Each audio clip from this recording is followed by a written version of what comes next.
There are a few new options with Publisher 2010, so let's have a look at what we can do with this text. First of all, I've clicked in this text box, and using the select button on the far right of the Home tab in the ribbon, I'm going to ask Publisher to select all the text in this text box, and that saves me trying to do it manually.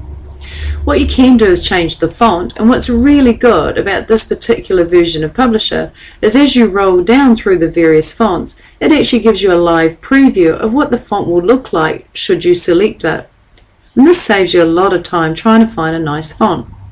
So I'm just going to go for this particular font. The same is true of the font size. As I choose a font size, as I roll through them, it shows me what it would do to my text should I choose it. So I'll choose this size. Equally, I like to grow the font just by hitting this button, and the shortcut key is Control-Shift-, and I like to shrink the font visually as well. So those two buttons are quite nice as well. Bold, italics and underline is fairly straightforward, and so is subscript and superscript. Change case is good. If I click the change case button, I can switch it to small caps or all caps, or back to normal text. I can also influence the character spacing. If I go to character spacing, I can choose very tight, tight, normal, loose, or very loose. So I might go for tight.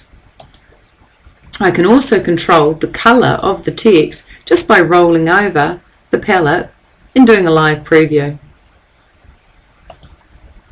And those are your font options. Ultimately, you can also clear any formatting and start again, and that will clear it, but I'll go undo and keep that formatting.